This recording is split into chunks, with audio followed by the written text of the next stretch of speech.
Good evening.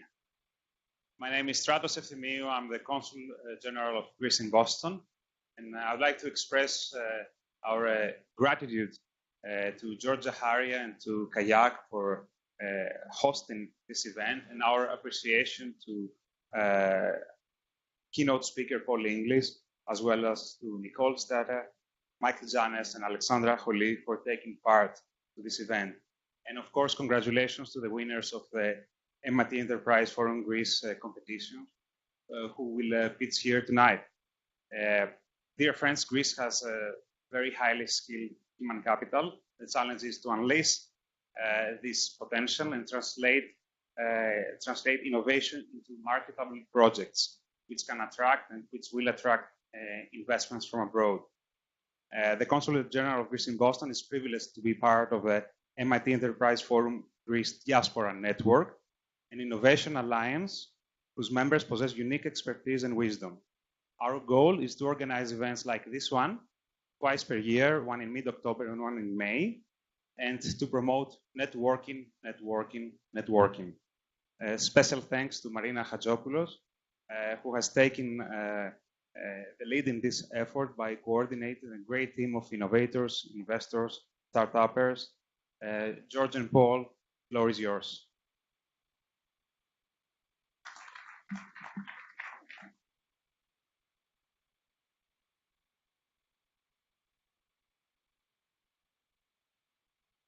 Welcome, everyone. Little known story is that actually Paul launched the MIT Enterprise Forum in Greece about 5 years ago. So it's great to have you back. Most KAYAK employees actually don't know you. So maybe we'll get to know you a bit better tonight. So can you take us back to the beginning of KAYAK? How did it all started? How did you know it was going to work? Sure. One story that I like to tell is the first time I met Steve Hafner, which was I had sold my last company. So I'm currently running a business travel software company called Lola.com. Lola is the 5th company I've started, but KAYAK was the 4th. And the company prior to that was an e-commerce company I sold to Intuit. I served as VP Technology there for a few years, and then left to take an EIR position at Greylock, a really good VC firm. And my intent was to start another company funded by Greylock. But one day I was visiting General Catalyst in Harvard Square, and I was looking at a mobile startup to give advice to one of their investors. And as I was leaving, one of the investment partners, Joe Cutler, saw me, and I'd met him a couple times before socially. And he said, "Oh, there's a guy named Steve Hafner. He wants to start a travel company. I'd love to have the two of you meet because he's looking for a CTO." I said, "Great, I'm happy to meet him." We went down to Legal Seafoods at Harvard Square. Those of you that know Steve well won't be surprised that we had a liquid lunch. I think we each had 3 gin and tonics, no food, which I think is a typical lunch for Steve. And he gave me the pitch, and I liked it a lot. I gave him feedback on it. He said he was looking for a CTO. I said, "I'll find one." I run an email list of all the CTOs in Boston. I remember asking him how much he would pay for a CTO, and he said $150 and 4%, so $150,000. I said, "That sounds great. I'll find someone for you." And he said, "Why don't you do it?" And I said, "No, I'm going to start another company again. I just sold my last company." And he said, "What would it take to have you do it?" I said, "I don't know, at a minimum 50-50. And he shook my hand. And we literally just met 45 minutes ago. We said, "All right, let's do this." And then when we went back upstairs and met Joe Cutler. Steve said, "The good news is I have a co-founder. We're each throwing $1 million in tomorrow," which he neglected to mention to me at lunch. And the bad news is I'm tearing up that term sheet because now I have a co-founder. I'm worth a lot more money. So basically, the original concept for KAYAK came from Steve Hafner and Joel Cutler at General Catalyst. I was kind of the hired gun to oversee the product design. And incredibly fun 10 years of my life. As far as when did I know it would work, I remember there was one board meeting where it was not working. We were maybe a year and a half old. And I remember Steve saying, "It's costing us $1 to buy traffic to the website. We're making 20 cents per user. So we're losing 80 cents a transaction. I don't know if we can ever get the math to work." I remember at the time just having extreme confidence in the original team at KAYAK. It was a very unusual team. And I basically said, "We might not be selling travel when we're done, but I guarantee we're going to find a way to make this a profitable company." I just had extreme confidence in the team itself and figuring out that if travel's not going to work out, we're going to find some way to make money. So I was just very committed to the team. And It took us a couple of years to figure out how to get self-directed traffic. And once the self-directed traffic started coming, then we became a very profitable company. So you already touched upon this when you started talking about the team. What do you think were the ingredients of the success for KAYAK? I would say the team was definitely the biggest thing. I always put a lot of attention on recruiting, and in fact, it's a good story about how I recruited Yorgos, and maybe I should tell the story. But I think the team was the biggest thing. I think we were not first company to build a search engine for travel. We had many competitors at the time, but I would say as a 5-time entrepreneur, my advice to other entrepreneurs is don't actually look at your competitors. Instead, spend time talking to your customers and your team. And I think that we iterated faster than our competitors. And probably the first version of KAYAK was terrible. I remember we actually wrote the UI Mac Media Flash. It was really bad. I think we threw out, is Jeff here actually? There you go. Jeff's up here somewhere. Jeff, maybe for those of you who have not heard that story, you should ask Jeff. But we threw out a bunch of technology, but we had some really good design and we iterated rapidly. And I think that ultimately by focusing on our customer, we were able to get the self-directed traffic to go. And once self-directed traffic is working, you know the company's going to work. So how do you architect a high-performing team? It starts with the very first hires. And if you're trying to build an engineering team of, let's say, 50 people or 100 people, the first 5 people are the most important to hire. And every person, each of the first 5 has to themselves be a recruiter, because you want to make sure that, first of all, you set the bar really high. You want to hire people that are smarter than you and like really fast, decisive, all the skills you want out of an entrepreneur. And then you want those first 5 to be natural recruiters, that they can recruit more people like them. So for anyone starting a company now, I would just say put enormous energy into who your first 5 employees are. Do whatever it takes to get people that are stronger than you and who also are natural recruiters. How about the co-founder? What makes a really good co-founder?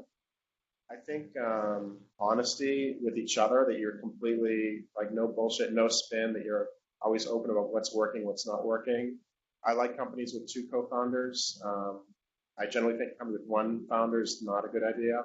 I've seen companies with 3 or 4. Sometimes that works, but I like having 2 founders that one, you know, if you're having a bad day or a bad week, whatever, the other one can lift you up and vice versa. Take turns being the cheerleader for the company. I think I would just say brutal transparency is one thing I really like. So if you look at your history, the last few companies that you started, GetHuman, KAYAK, and now Lolab, you are always focused on the intersection of human and technology. Yeah. What drives you to that? I'm not sure. It was each of those 3 companies you mentioned, humans are an important part of it, but in different ways. And I don't know. I also do a lot of nonprofit work. I'm on 6 nonprofit boards. I spend 20 hours a week on nonprofit work. Probably if I didn't know how to code, I would. If I had to pick another career, I actually might like to learn how to become a therapist. I've always been very fascinated with human dynamics. I grew up in a large family. It was a family of 9, and were you the therapist of the family? I literally have 2 siblings that are therapists. But yeah, like I'm an armchair therapist. I don't know. I'm very interested in human interactions. I love watching body language in meetings. And I don't know, I think technology works best when it's designed with humans involved, not just the end user of the product, but with all the humans who touch the technology. One of your early principles at KAYAK was no stupid meetings. We are trying to hold ourselves to that. What's a stupid meeting? Yeah, so I had a lot of rules at KAYAK and now at Lola, and I've done it at other companies as well. And one of them is, if I walk by a meeting room and I see 10 people sitting around a table, I get really like chest pains, because I think about how much money we're spending an hour on those 10 people. But much worse than that, if any of you have been in a meeting with 10 people, you know that at least 1 or 2 are checking their iPhone. Hopefully no one's checking their iPhone right now. And when someone in their room is checking their iPhone, not only are they not contributing, but they're sucking the energy out of the room. And so for me, I think meetings need to be high energy, decisive, action-oriented, coming to conclusions. high energy, and it's hard to do that with large meetings. I tend to like meetings with 3 people. I think it's sort of the magic number. But if you do need to have like an informational meeting where there's more people involved, I have a very specific way that I run those meetings, and it's a lot of work. It involves a lot of pre-meeting, sometimes selling people before the meeting. So sometimes a lot of prep work in running a good meeting, but I definitely get stressed out when I see 10 people sitting around a room with some people checking their laptops or phones. I really hope the current KAYAK team was paying attention. So how do you choose board members? Yeah, it's very important. First of all, as an entrepreneur, when you choose your investors and choose your board members, you should think about this could be a 10-year relationship. At KAYAK, in fact, Joe Cutler, who I really consider the third founder of KAYAK, was not only my partner at KAYAK for 10 years, he's became an investor in the incubator I started after I left KAYAK, and now he's an investor in Lola. So I've been with Joel for 14 years now, and I think you, as an entrepreneur, need to do due diligence on your board members and try to figure out, are these people you want to hang out with for years? Are they ethical? Are they confident? Are they humble? Are they curious? Are they good networkers? Are they good recruiters? Check their references. If you think it's important to check reference with someone you hire as an employee on your team, it's really important to check references in your board members. So I would say aim high. I was pretty aggressive in soliciting the board for KAYAK. The original board we had, Terry Jones, our chairman, was the original founder of Travelocity. Greg Slingstad was the original founder of Expedia. Michael Moritz was one of the best VCs in the world. He was on Yahoo's board, Google's board. Harry Nellis is an extraordinary partner at Excel in London. And of course, Joe Cutler. So, who was the one you had to track down in the Caribbean? I think that was Greg Slingstad. And when I reached out to him and said, introduce myself, and I'm starting this company, we're trying to, building a search engine for travel. He was on a sailboat and basically said, he's retired, he's not going to join any boards, not going to startups. And I basically said, where are you in the Caribbean? I'll fly and meet you. And he said, okay, you don't need to fly to the Caribbean, but let's talk when I get back. And Steve and I closed them together. So another principle you had at KAYAK was team accelerators, no a-holes. Can you elaborate on that? Yeah, I used to call it, I think the phrase I used to use is energy amplifier. And what I mean by that is, if you walk down the hall at KAYAK or your company, and let's say you're a new QA engineer, and you're just hired, maybe you've been working for a month, and you walk down the hall, and let's say there's a product manager on the team who is a really strong contributor to the team, they're working at their desk. The question is, does that product manager not notice you when you walk by?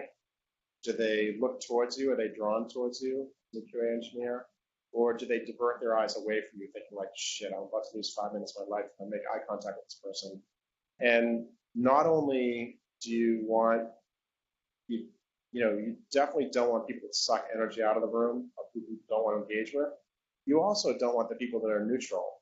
You want everyone on your team, especially like the first year of a startup, you want everyone on the team being an energy amplifier where their presence in the room increases sort of the intellect and the interaction in the room and energizes other people about being there. I would always promise people at each one of my companies that I would say, I'll promise you 2 things if you join me, and you have to promise me 2 things. And the 2 things I would promise every candidate was, I would make this the best job you ever had, that 20 years from now you look back and say, I learned more at this job than any place I've been at, and I'll have more fun working here. And the trick is, for me to be successful in delivering those 2 things to anyone who works in me, they need to do some things for me as well. And one of them is, they need to positively engage other people on the team. If you think about where you sit, whether it's in an open office like here at KAYAK or whatever the layout is, you think about the 4 people sitting around you. Do those people sitting around you give you energy every day? Do they challenge you? Do they just engage in a very positive way? If they do, you're going to have a very positive day and a very positive experience on people that you actually really like interacting and engaging with. If you have people around you that are sort of wallflowers and just sit at their computer and they don't interact with you, it's not enhancing your day. So it's not that you need everyone to dance on tables, although I think we did have some KAYAK employees that dance on tables, but you want people that are intellectually extroverted and who will engage each other. What are the biggest mistakes you see young entrepreneurs make in their startups today? I would say, I'll list a few. Focusing too much on competitors, because if you focus on the competitor, what you're going to be doing is you're going to be trying to copy what they did last year. And by the time you copied it, they're going to be a year ahead of you because they're going to be working with something else. Another mistake is to listen to your board members for things that they have no expertise in offering. Board members often are very opinionated people, and hopefully they've seen this movie before and they've been through several startups, but that doesn't mean that they have expertise in branding or product design or whatever it is you are working on. So I believe, like, use your board, but pick your advisors carefully, and each advisor should have a different role. So I have advisors to me right now that are really good at brand. I'm obsessed with brand, and I have a really great advisor who helps me on brand.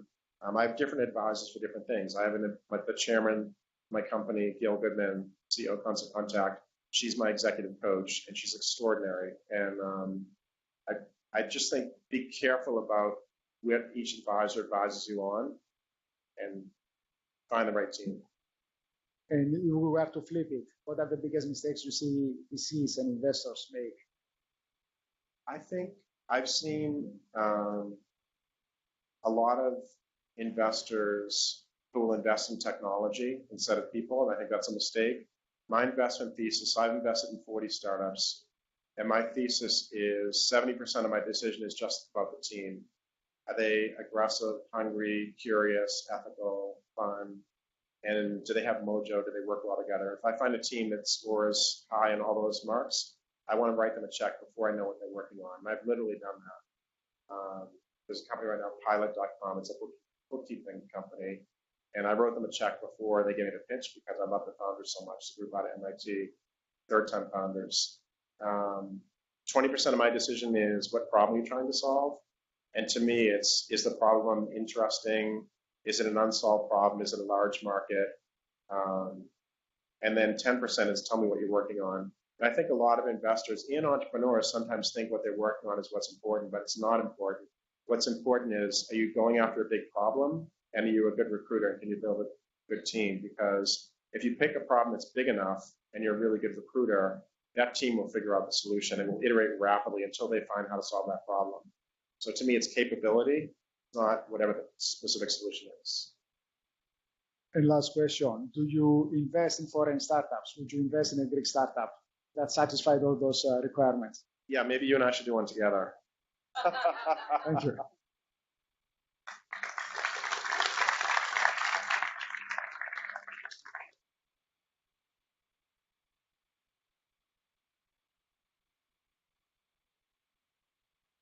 Yeah, I think we'll actually cover it. This is from the audience. Okay, I'm not sure I understand this completely. I think what this is asking, so if I bring a founder on, not on the founding day, but maybe 9 months later, a year later, what would I give them for equity? I tend to like founding teams that are 50-50. And many times I've advised founders who've been working something in their basement for a year. They bring aboard a co-founder and they say, but how can I give that person the same stock as me when I've been working on it for a year? And I'll say, because you might be with them for 10 years and maybe you should have a different vesting schedule as them, so you should vest sooner. But I don't know, if you're really bringing someone aboard as a co-founder, I want them very, very richly paid. You want them working night and day and focus on equity. Otherwise, an employee. Yes, they become.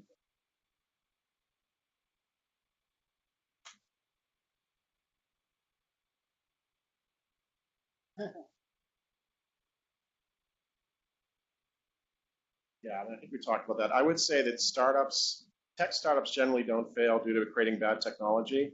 If you look at investments you've made that have failed, those of us in the room that are investors, I would say startups fail for two reasons. Either they're terrible at recruiting and there's an implosion amongst the team and the founders hate each other and sue each other or whatever, which is actually quite common. So bad founding team. Or they build solutions to problems that no one cares about. And That second one is something I just can't say enough strongly enough, which is you have to make sure, are you solving a really big problem? And how big a problem is how many people have it?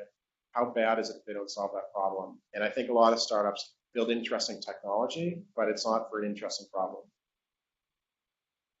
Yeah, thank you.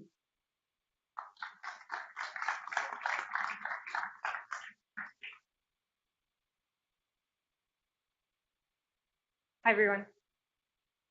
I have a presentation on because I can go that. Oh, perfect.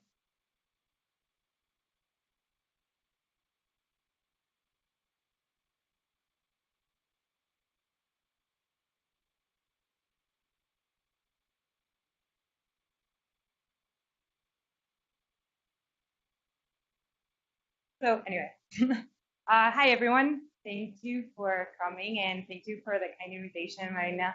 This was a kind of a last minute thing, so we got just 5 minutes to talk to you guys.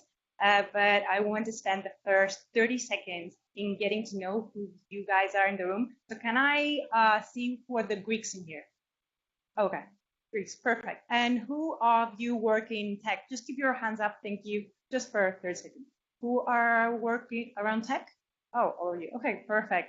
And who is interested in starting a startup or already working on a startup? Oh, very nice. And who's actually working on a startup right now? Very nice. So thank you very much.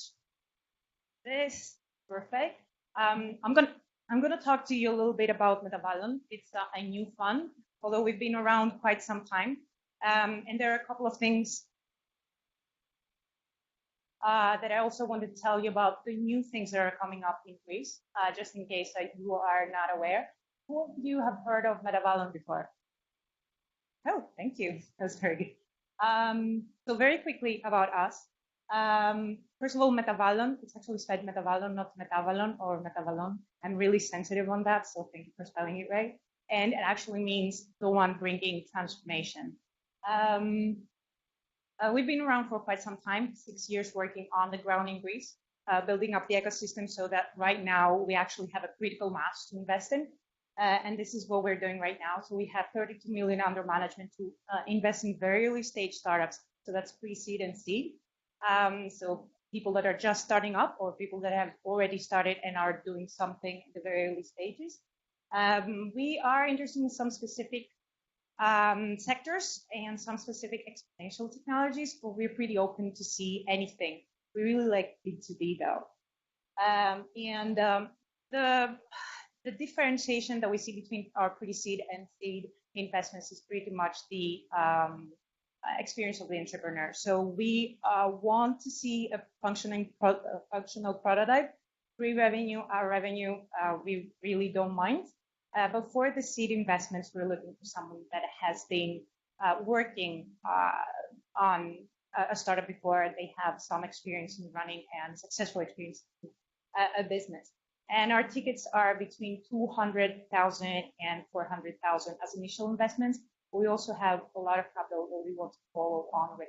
This is what we do. We work very hands-on with startups, and we keep on investing in all the next stages of the startup.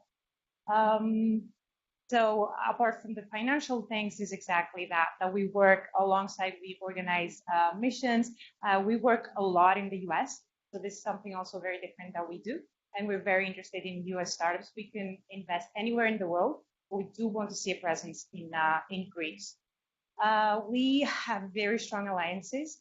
We are one of few members of the Draper Venture Network. It's a global network that's started by Team Draper, and it's of top VC firms around the world. And that's in the US, in Europe, in Asia. And this is where we actually provide deal flow for, and we do co-investments in the next stages. And this is also one of the biggest value that we bring to our portfolio startups. So this is pretty much where we're different. We work a lot on the market. We are entrepreneurs ourselves. We work internationally, and we are very passionate, and we understand technology. This is us, me. I am an engineer at heart, although business kind of gained me a little bit later on. George Karantonis is also here with us, so you guys can come and talk to us right after. And we also have Mito, our finance guru, and Yoros Muzmilaski, who is our tech expert. So a little bit about the startups. How am I with time? Okay. So a little bit about what's going on right now in Greece. How many of you guys know Equifund? Okay, a few. So Equifund is a fund of funds. It's an initiative that comes from the Greek government and the European Investment Fund. They provided quite a big lump sum for co-investment with private investors. And this has generated a series of funds in many different windows, as they're called, so many different stages for startup investment. And that starts from innovation stage that we are in, and there are 4 funds there, to the actual startup and growth stage.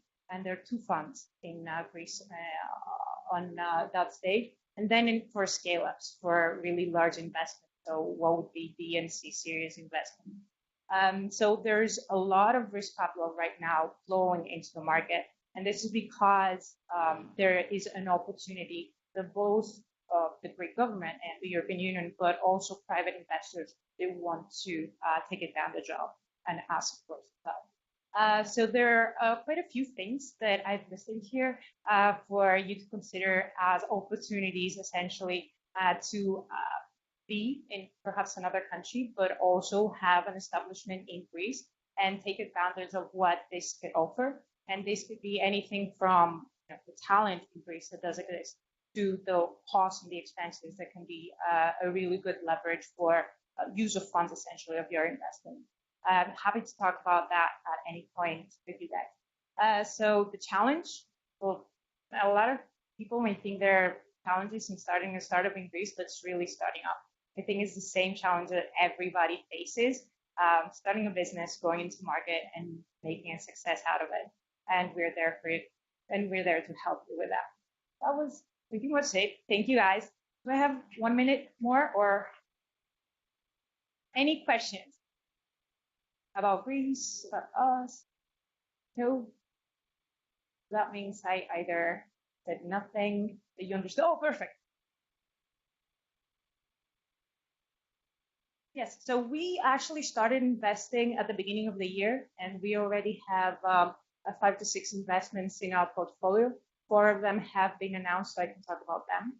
We invest in anything from IT intensive startups. So one has been in biotech, computational drug repurposing, and also we have companies that are creating creating services for communities such as recreational athletes. We have one of my favorite startups also working on hardware, and they're creating kits, transformation kits for e-bikes. So it's a pretty broad range of what we are investing in. We want to see anything that means passionate entrepreneurs and something that could do well in the market. Does that answer your question? Okay. Yes. They are all in Greece, although half of them actually have establishments outside of Greece, so their headquarters. 2 of them, the headquarters are in the UK. So that's actually pretty common for us to invest outside of Greece. Any other questions? Yes.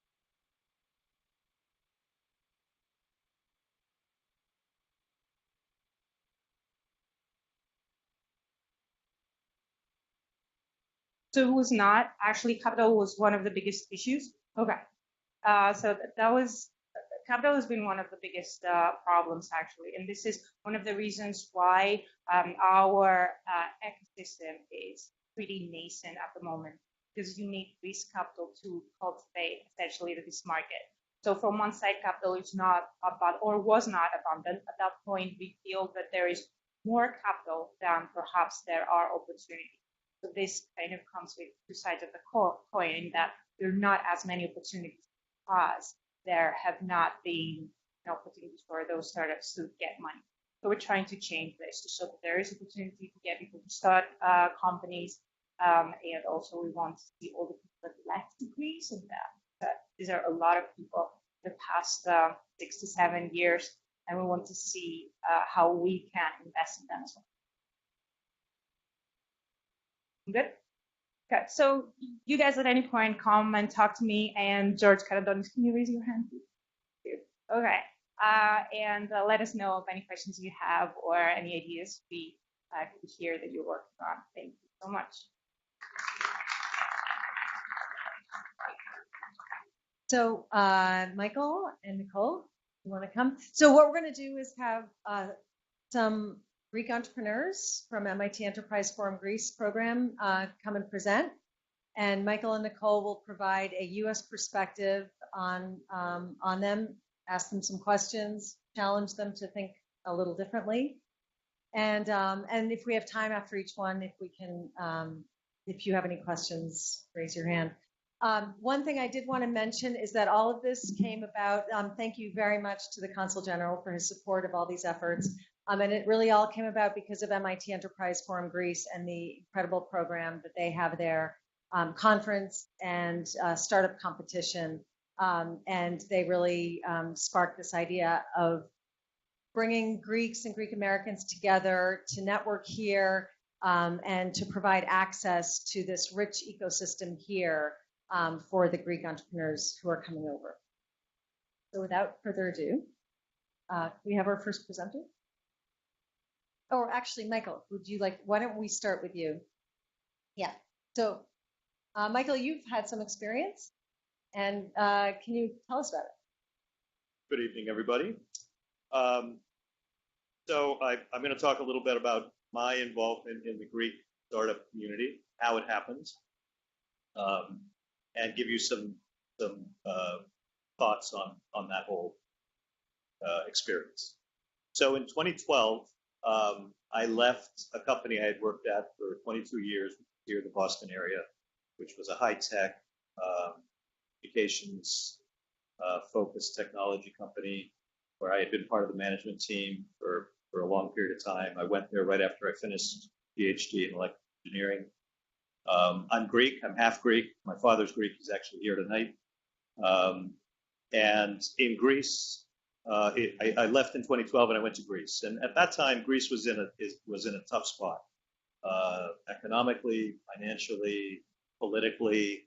There was a lot of uncertainty. And while I was there, I just happened to get to know a bunch of startups that were near the University of Patras, where I had gone to school, where my father taught, and finished an undergraduate degree there. Despite everything that was going on around these companies, these guys were focused, and girls were focused on trying to develop something, trying to build a company, trying to find a way out, sort of not paying attention to the chaos around. Then I got interested in that. I want to talk to you a little bit about one of them in particular. So Acusonis is a music technology company. When I got to know them, they were two people, Ilias Kokinis and Alexandros Tsifidis, both scientists, both musicians. And I was very impressed with their communication skills, which I think are a very important part of building a successful company.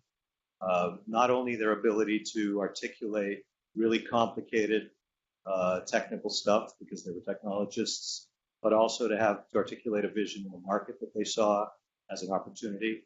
The relationship between the two of them was a really genuine and honest thing. And I agree with what Paul was saying earlier. Teams are a hugely important part of companies, and the relationship I saw between these two guys, I thought boded well for building teams. And probably most importantly, they weren't paying attention to the noise around them, the crisis that was just raging around all of Greece, and they were focused on building a company. So I became very enamored with these guys. I ended up funding them for a number of years. And then in 2016, we formed a C corporation here in Massachusetts. We were able to raise money for them from both Greek VCs and US investors. And the reason we were able to raise money is because they had developed products, they'd gotten them into the market, they had customers, they had revenues, they had indeed built teams, both sales teams and engineering teams. they had all the makings of a world-class high-tech company. Today, the company has over 20 people. They've expanded into an office in Athens in addition to Patras. They are in this music tech software business. They make both beat-making creative products for beat makers. Talk to anyone offline about what that means. And also audio repair products. And they mostly sell directly to end users, but they did a big licensing deal this year with Adobe. And as of about a month ago, all users of Adobe Audition and Adobe Premiere, and there are millions of them every day, are using technology that was developed by this little tech company, Patras, Greece. So in short, Acusonus is, in my opinion, a world-class emerging tech company. And I think Greek startups should think that way. I think Greek startups can think about being world-class. There's no reason that being in Greece should mean you can't be as good as a startup in any other part of the world. And I think for the rest of us, the investors and the advisors and the customers and the vendors, the Greek startup community is for real. It's coming. It's an opportunity. You've been warned. It's coming. And finally, just a word about our fair city here of Boston. I think Boston serves as a great gateway for Greece and for Greeks. I think both culturally, there's a lot of fit between the way Boston is as a city and the way Greeks and Greek startups operate. Geographically, time zone wise, there's a lot of benefits. And I think Boston could be a great bridge for access for Greek startups to both the U.S. and international market. Thank you. Thank you so much, Michael. So we'll have our first presenter.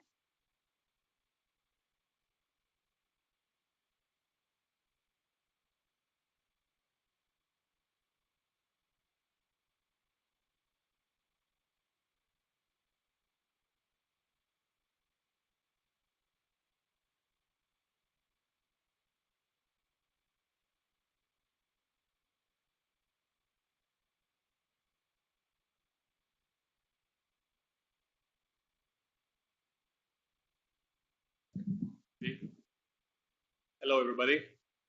As Winston Churchill said, if I had my way, I would write the word insure upon the door of every cottage. But Woody Allen said, there are worse things in life than death. Have you ever spent an evening with an insurance salesman? That's the truth. Insurance industry is essential for our society, but it has an image problem and faces three major challenges. One, insurance advisors are mostly trained to sell and not advise, and they don't use any scientific methodology. Second, we have discovered through neuroscience research 5 brain defense mechanisms that prevent people from willing to think about future risks, and that makes the job for the insurance advisors even harder to raise the proper risk awareness. And 3, for all these reasons, not many people want a career as an insurance advisor, and this is proven by the fact that only in the USA, the average age of the advisors is 59 years old. So there is a huge recruitment problem, and the profession is aging dangerously. My name is Panagiotis Ledakis, and I am the founder and CEO of IFA Academy, and our mission in life is to disrupt the insurance industry and create a new model of the insurance agent, the insurable risk manager, and re-engineer the way he operates and rebrand his role, turning him into a true advisor rather than a transactional salesman. To achieve that, we have invented a methodology and 2 innovative software for the insurance advisor to use.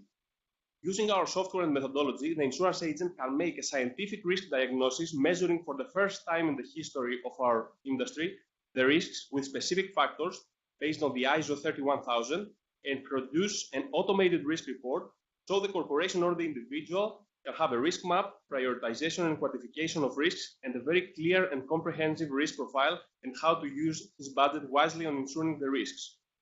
Also, we provide the agent with a neuroscience-based methodology utilizing tools like gamification of the procedure, fear tolerance, profiling, interactivity, and many more to bypass all the brain defenses of the consumer's mind so he can raise the proper risk awareness and help them accept risk and get insured based on their priorities.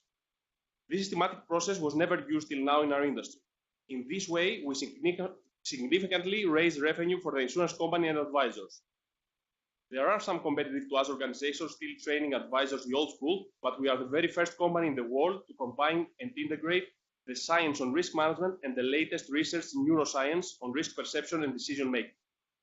Part of the reason that we can do this so well is that our management team and I have deep expertise with 20 years of experience as top advisors and managers in the field, a huge passion for the development of the institution, a great R&D department, a great advisory board, and top influencers across the industry globally. Our methodology won many innovation prizes so far, and recently we signed a strategic partnership agreement with a huge organization in the USA representing the insurance industry globally to co-promote our methodology. Our business model is to provide the software and the training for the agents through an innovative digital platform worldwide and produce revenue from two certifications, one for individual insurable risk management for $1,900 and one for corporate insurable risk management for $3,900 and license fee for our software. We have already hit the mark of $500,000 in revenue, dominating the Greek and Cypriot market, producing amazing results from 25 to 200% raise on revenue for our customers. Also, with this rebranded career image of the scientific consultant, we were able to attract new talented people in the profession from universities and find a solution to a huge global recruitment problem for the industry, creating the first innovative university for insurable risk management. We anticipate to break even this year already, and what we are looking for now is to raise $1 million to develop version 2 of our software, to research to utilize artificial intelligence and big data to our software, and implement a global positioning and marketing strategy to raise our users to 5,000 globally till 2020. The total addressable market is globally 7 million insurance advisors and more than 20,000 insurance companies, creating a possible market of $2.1 billion only for retraining the existing agents. Our beachhead markets after Greece and Cyprus will be China and India, huge emerging market for insurance industry, and we have important influencers to help us penetrate efficiently. India and China, with 3.4% penetration rate in the insurance sector, is expected to quadruple in size over the next 10 years from its current size of 60 billion and offers great penetration potential when compared to the global average of 6.2%. After all this, we believe that insurance industry globally won't be the same again and the world will be a safer place. Thank you very much for your time and attention.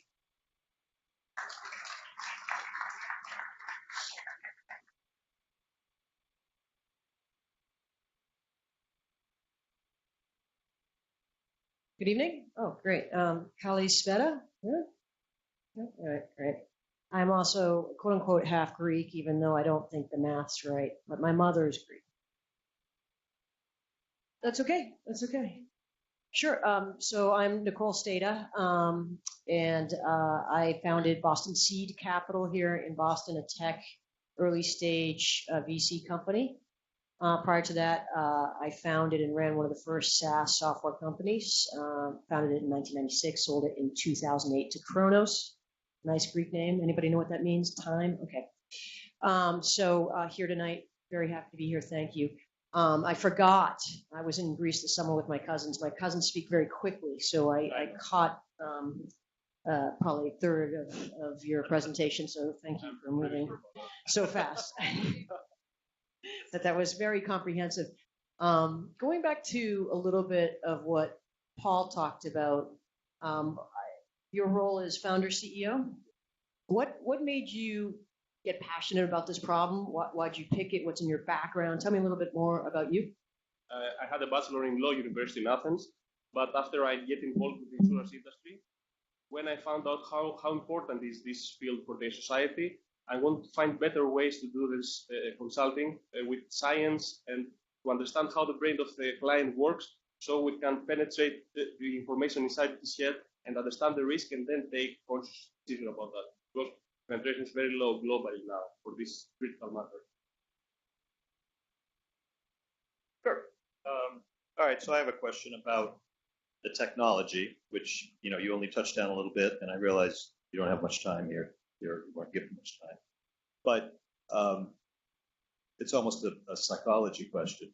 Does the brain of an Eastern person, like an Indian person or a Chinese person, react the same way to risk as the brain of a Greek person or a Cypriot? Of course not. There are different cultures, but there are some scientific facts, like, let's say, from the 5 brain defense mechanisms.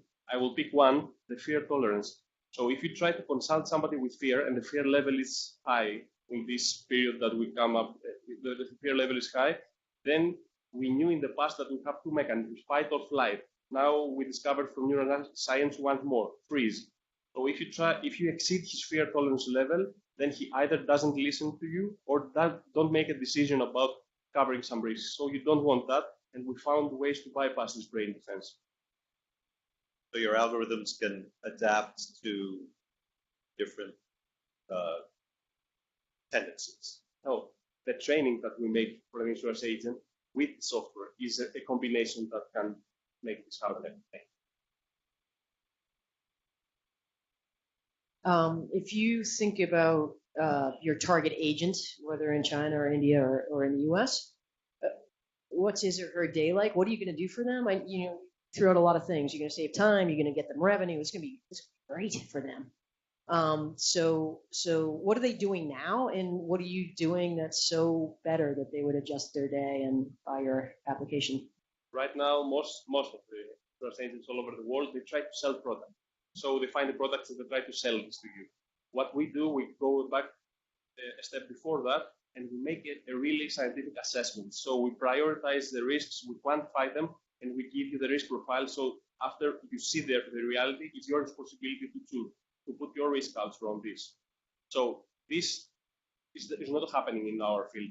And after, we make him the sales pitch, the sales talks, the way to make people understand risk. This is the neuroscience research that we make. That is a lot to say now, and we can achieve for them to see the danger and then make decisions about that. So it's a combination of a methodology in the software. It's not only the software.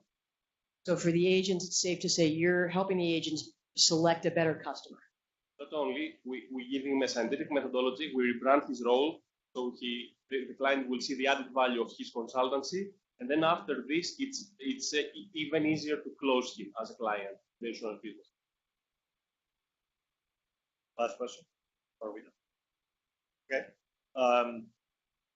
So challenges you see internal to your company and within the market you're trying to address. The biggest challenge in each of those categories.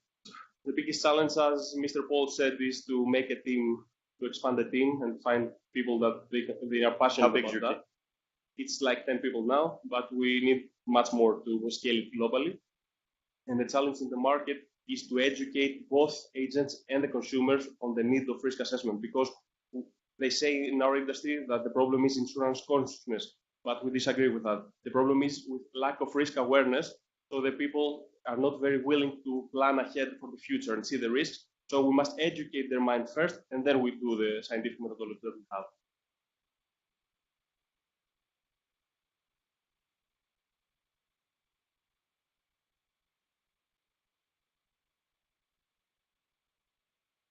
I'm afraid I'm going to steal yours. How are you really going to make money? Still my question. We are providing them the use of the software, the training included on this, and we charge this. So for now, let's say we have 600 people enrolling in this program and using the software in Greece, and we make 500,000. So if we scale this, let's say, to 1,000, 2,000, 3,000 users and train them, that's the way we make money. It's similar. So what is the sort of team DNA to go after such a competitive, crowded space, and sort of how you're going to build up that perfect five that Paul talks about, and augment your skills and passion? The common denominator is passion about the institution and how we can up-level this, because in the history of the industry, they didn't use it very well. This consultancy was like selling and not consulting in the first place, and people didn't understand the added value of consultant. So we have the passion to change that. So we need passionate people in order to make them understand what's the value of this institution to the society. Thank you very much.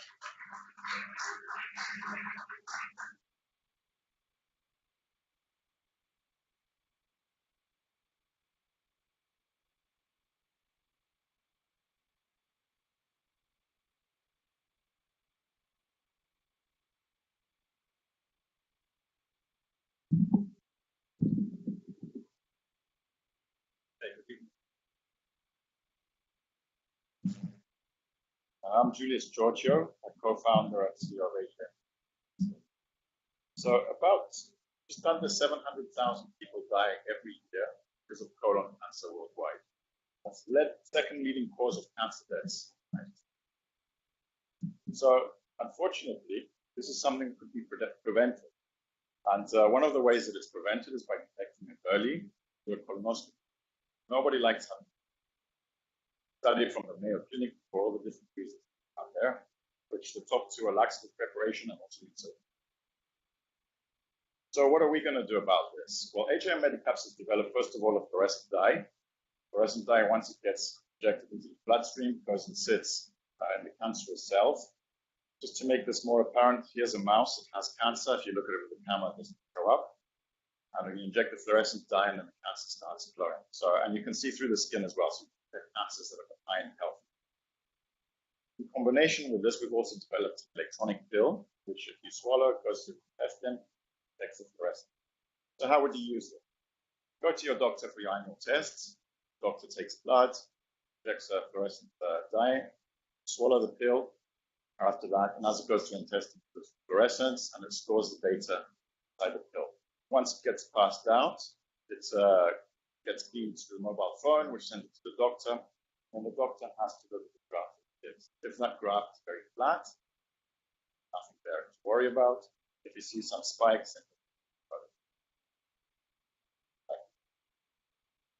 so this is quite a crowded area.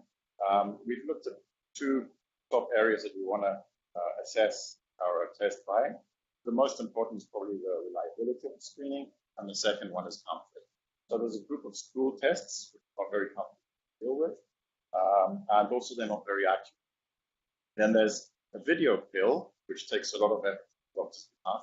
The whole pill goes through. Also, you need extreme prepping because if anything sticks on that pill, not very good results. And then there's two other tests that require ionizing radiation, which is something you don't want to do. And then we kind of top that with high screening reliability and also quite comfortable. So I'm not going to go through all the different details of these, but what you can take home from this slide is that we've got the cheapest test that's reliable, and we can also screen the small intestine, which is something very easy. And of course, you avoid the ionizing. So our team, we've got a dream team assembled. We've got Dr. Anastasios Koulardis, who's over here. He's a gastroenterologist who specializes in capsule endoscopy, does colonoscopy on a very regular basis and treats the patients.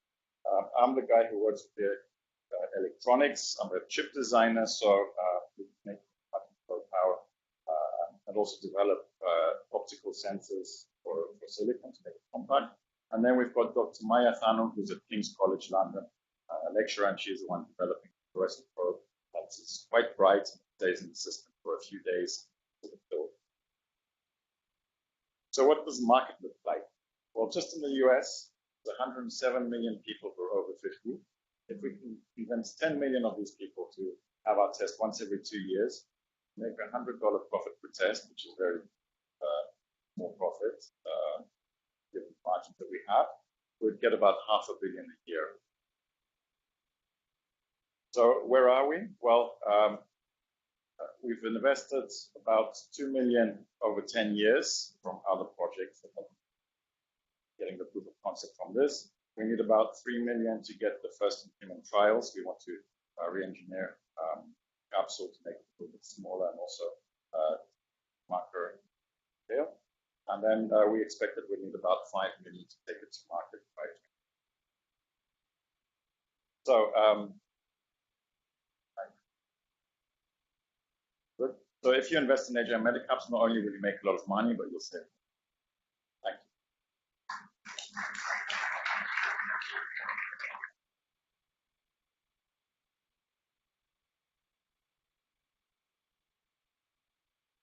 Thanks, Julius.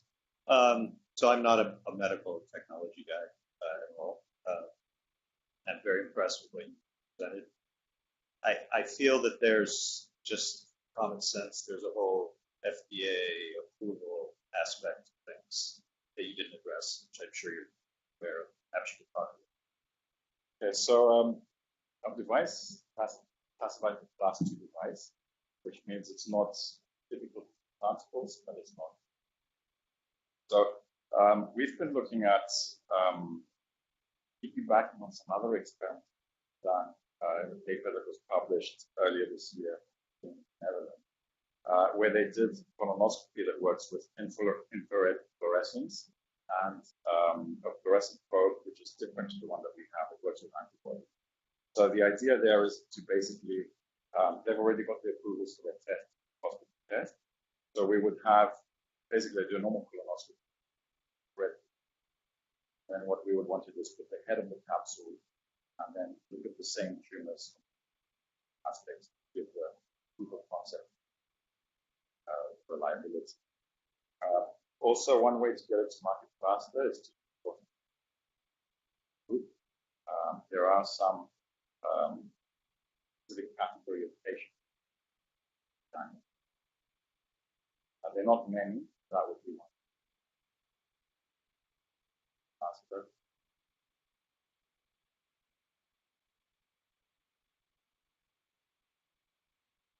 I'm also a tech investor, so forgive me, but who's your customer? I mean, who's buying the device? You talk about, $500 million, this, that, and the other thing, but where's that money coming from? Is that coming through in payers, the insurers, the doctors, direct to consumer? What kind of company are you? So that will depend on the response that you get. We think insurance companies are very cost. However, it could be that we could go to the hospital, the HCA. That's something that will pan out. Is there something competitive that has an insurance code already that you can pay back onto? So colonoscopies are covered in the United States. So that's actually one of the reasons why we decided to choose up in Denmark States, is because already. So, but would that fall under that code, you think? No. Yeah. Yeah, so you followed up on what I was thinking there. So who pays for using the device? At the end of the day, who are you selling to? I guess the insurance would pay for the States. The rest of Europe is private. So you're selling to the doctors to implement it? And through the network that we have, that's what it's.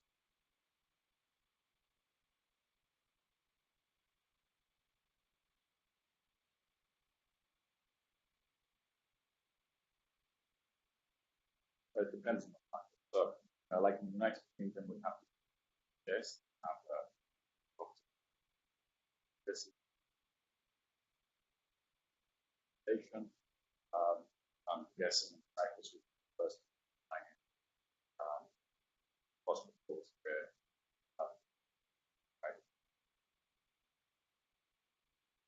but really our first healthcare quite large. So a public actually that's healthcare.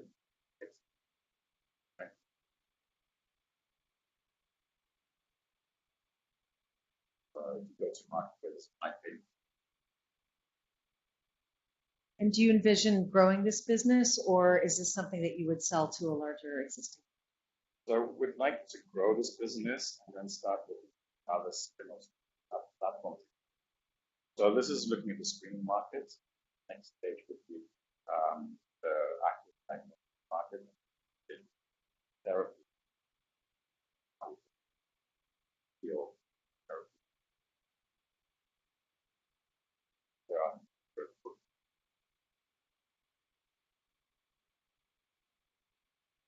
Thank you very much.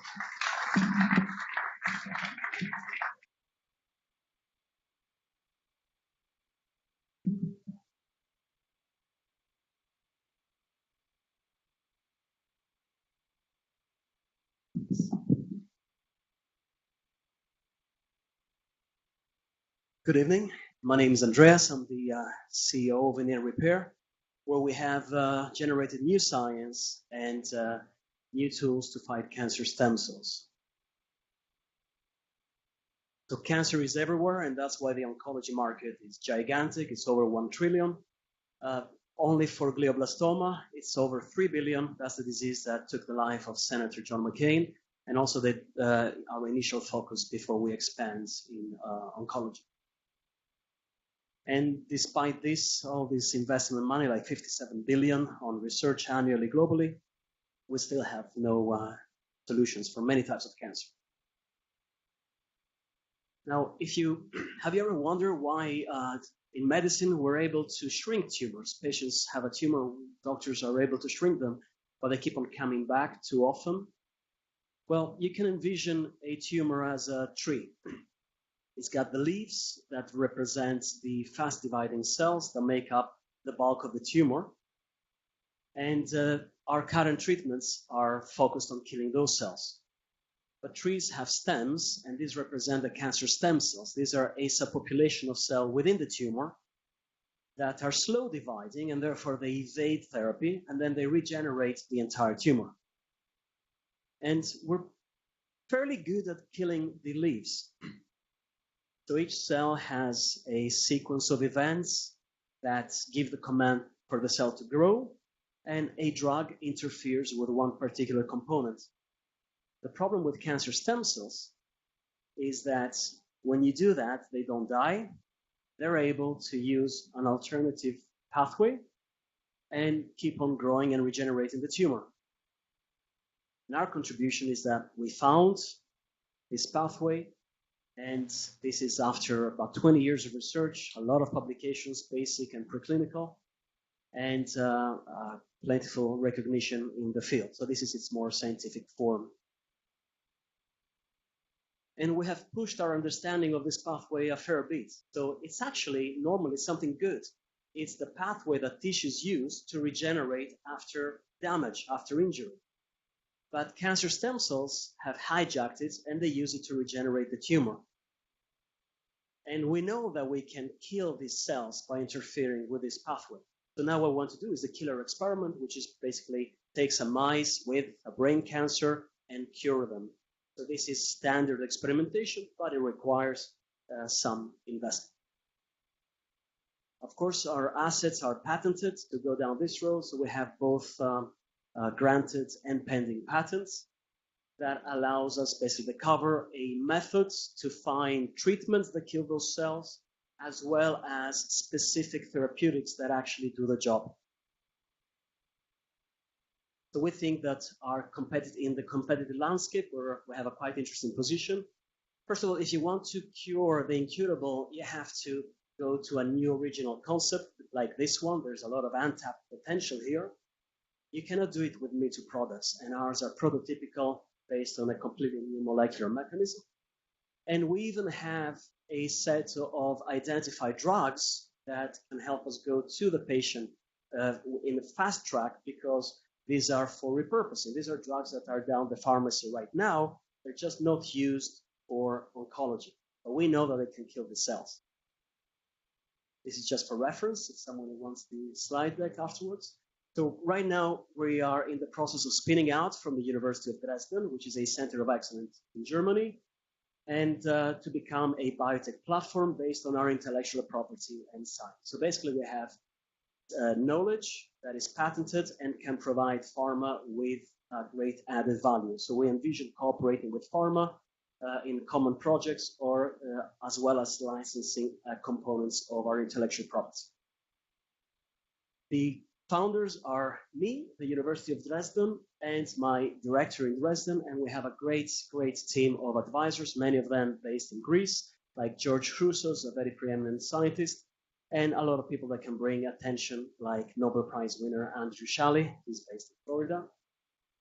We seek 300,000 to get us started, just to get us started, and also to be able to validate in the preclinical models 1 or 2 compounds, and then of course moving into a more expensive phase of about 1.5 for the next 3 years before we move into profitability.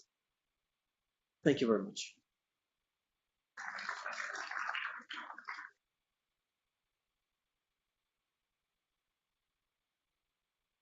How do you, just been said many times before, but how do you envision the team evolving, and what will your role be? So the science is let's say mine. I'm the inventor here.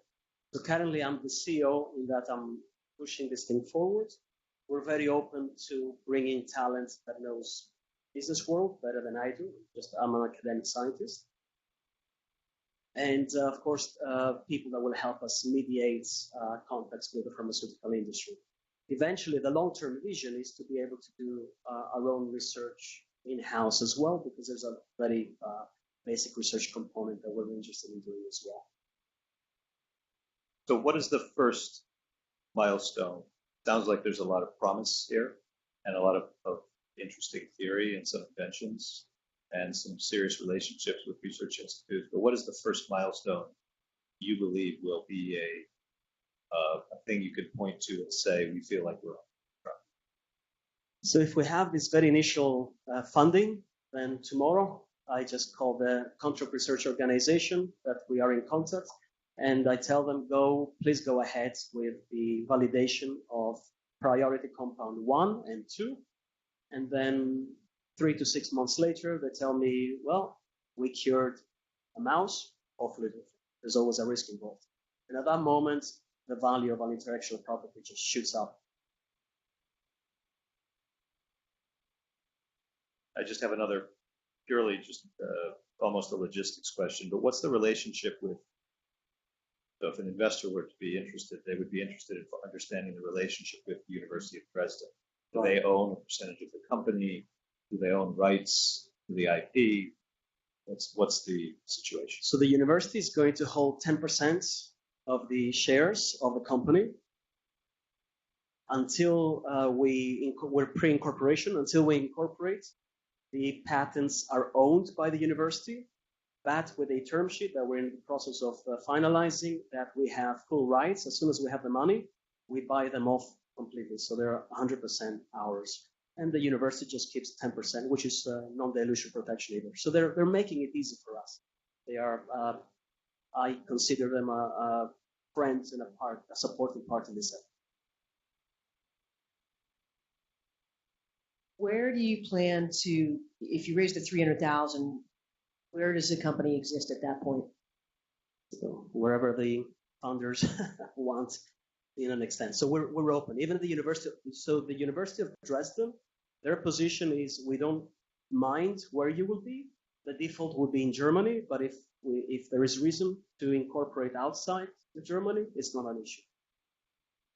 And for you, would you plan to sort of follow the first 300,000 as the inventor, or where would you be? You mean physically? Yes. So I'm dedicated in this. I'm committed here, and I give this priority over my pure academic career. So I will follow the money. I'll make sure this thing works. Have you given thought to being the CEO? Right now, I am the CEO in that I'm really the person pushing it.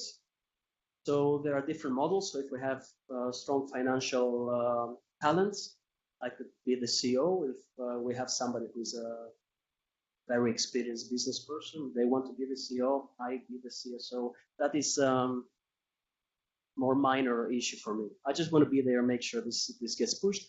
And I have to be, because this is 20 years of my own personal work and inventorship. So I really have to be attached. And it's my dream. Thank you very much.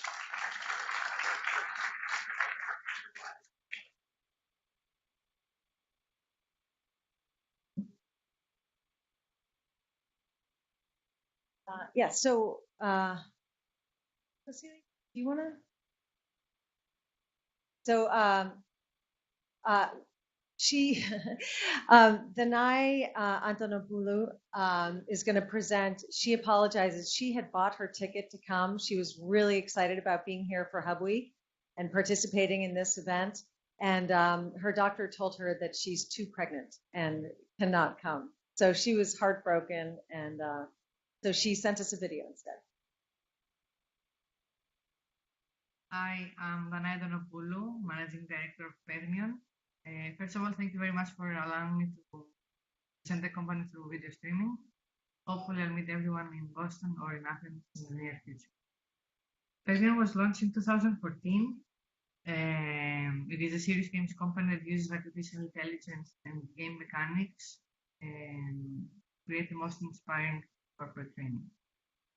We believe that for any company to become great, there has to be emphasis on resources. That's why we create 3D virtual worlds through which learners can attempt new approaches, learn from the consequences, and all that with minimal risk to the organization. Since all games are designed with a specific learning outcome, engagement boosts knowledge retention and skill development, resulting in higher productivity. The market currently is around 4.4 billion, and it is expected to grow at 26% rate in the next 4 years. And Fermion has decided to focus first in the UK market, participating in our first international fair in the UK, London, in February 2019. Since in the last 4 years we have established operations and clients such as Athens International Airport, PepsiCo, and the Les Group. What makes Fermion unique is the ability to create plug-and-play games with customizable features, because we believe that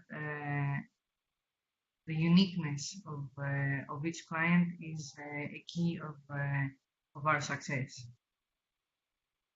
In terms of our business model, we have a highly innovative and flexible business model. It is a hybrid combination of in-app advertising, user license, and development costs for customization. The plans for the near future are to deliver the EU-funded project that we are currently in about children diabetes, as well as 3 spin-offs that have to do with customer service, GDPR, and hospitality, which are will be launched, as I mentioned earlier, in our fair in London. I would have greatly liked to have the opportunity to hear your opinion about what Fermion has already accomplished and what could have been a good way to continue. I would greatly appreciate any feedback given to my dear friends that have made it there. And if not, I'll be glad to receive an email and hear all about your opinion. Thank you very much. Wonderful. Nicole, do you have any sense in looking at these, a feeling about them? How do they fit? How do they compare to other investments that you see day in, day out? Big picture. Yes. So before we met tonight, I pointed out to Marina that as far as the life cycle of funding for science and life science companies, I'm not the expert. So I'll for entrepreneurs in the room, I'll give you sort of the blueprint of seed investing on the tech side in Boston, and maybe that'd be helpful. When we look at pitches, the thing we're really just trying to figure out is why you? Why this team? Why this company? We see over 3,000 pitches a year, and there's 2.5 of us. And so we have relatively limited resources to put to work, given that number. So we have to pick the people that we think are going to win. And so that's really number one for us. And I think Paul talked about that. And that team's ability to put the right team around them. Number two, if you pass that gate, is do we believe in the market? Are you going to do something special or different to disrupt the market and win? Okay, so we have to really believe that as investors. So those are really the two biggest items. Bet on you and believe in the market.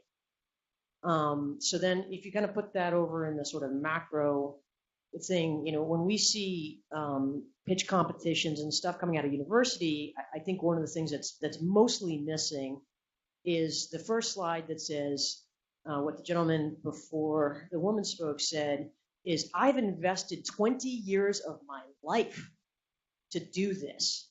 And I got to see it happen. I'm going to leave my family in Germany, and I'm going to go where the money is, and I'm going to make it happen. So I want to hear that story up front. I want to feel that passion. I want to feel that pain. I want to feel that love. And I want to say, boy, this guy's given up a hell of a lot to make this come true. He believes he's disrupting his life, his family's life, and he's going to go run through walls. So I want to hear that story come out more. And I didn't necessarily hear that passion. What I heard was very informed, smart people tackling very important problems, but I didn't hear the people behind it. So that's the biggest thing that I would talk about tonight. The other idea I had is don't waste your two Okay, don't chase the wrong money. So do your homework. A lot of the groups, two of the groups that came in tonight, maybe there's grant funding, maybe there's early stage super angels, maybe there's specialized funds that deal with the stage that these firms are at. Figure out the right money to go pitch, because it's a huge amount of time, and there's a lot of us, and we're all willing to help and take a meeting, because maybe, God forbid, we miss something. But you have very limited time. So be very surgical about who you pitch for money, and use your network to figure out the right people to talk to, as far as the people that are going to pull out their wallets for you versus the people that are going to help you find those people and know the difference. So be very surgical about the type of money that your particular company is looking for. And the last thing is, appreciate that in that regard, when we see 2,500 companies a year in tech, and my brothers and sisters in science and life sciences see the same number of sciences and life sciences companies, when you walk in, we've seen a lot. We've seen a lot. We know the network in the markets that we serve. So being able to position yourself as to, why you, why now, what's different, and really maybe not being too worried about the competition, as Paul said, but sure as heck knowing what the competition is and what your journey looks like and why you're on that journey. So the FDA example, one of the things in my head earlier was, why in hell are they going to go through the US FDA process? That's awful. They can start somewhere else. Well, the answer was, look, colonoscopies are very specifically covered, potentially even through code in the US through insurance. So there might be a better path for us here. Great, make that more obvious. And kind of make that sort of information that you have obvious to the people on the other side of the table. So those are kind of the three things: team, certainly passion, connection to the problem, market, and knowledge of the market that you're going to be across the table from some chess players that know the market pretty well, and certainly pick your funding journey very surgically. Pick the right people to talk to ask for money, and the right people to talk to get to those people. So on that note, which is perfect to what I was about to say, is this is a networking event, and it's geared to these entrepreneurs who came and pitched to you tonight. So I hope if any of you have expertise, even if you don't have expertise, if you have a next door neighbor or a friend who has expertise and you can make an introduction, the whole point of them coming here, the whole point of us having these networking events is to allow for that kind of serendipity and the kind of introductions, so that these people in Athens are not so isolated there and can really benefit from the incredible ecosystem that we have here. So please make sure to introduce yourself to them and give them your card and make the introduction. Thank you again to Yorgos and to Emily so much for all your help. Emily has hard copies of feedback forms, or you can go to this link up here and provide us feedback. We'd like to make these educational, informative, and entertaining as well. So we appreciate anything you have to say. And thank you to Nicole and Michael. So come and enjoy some more food and drink until they kick us out.